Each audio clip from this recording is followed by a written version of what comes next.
Nous sommes aujourd'hui dans le cadre du lancement du programme de formation de compétences de base préqualification et qualification.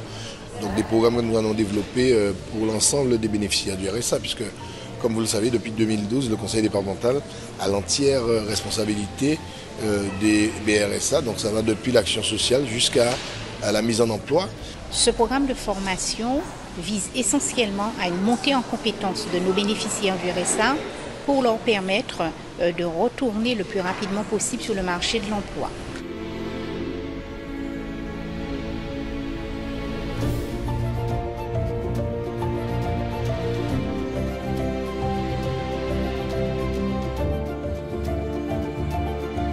Et donc nous avons, au travers du PDI, développé un certain nombre d'actions qui représentent près de 13 000 heures de formation, 12 000 et quelques heures de formation au bénéfice de ces BRSA.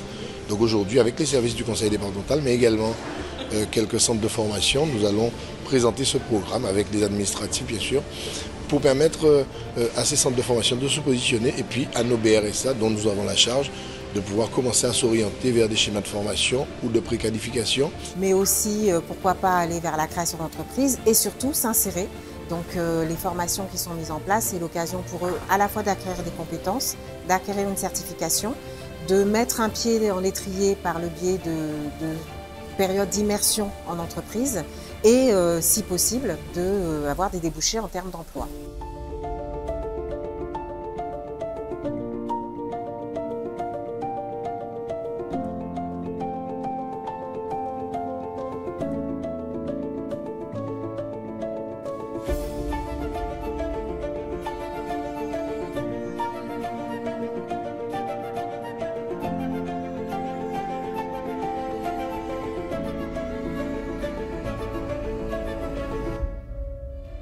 C'est un programme de formation qui a été construit à partir des besoins exprimés par les bénéficiaires du RSA, mais aussi en tenant compte des besoins du marché aujourd'hui. Donc aujourd'hui, nous, ce que nous voulons financer, c'est l'objectif du président, c'est de financer l'emploi plutôt que le chômage.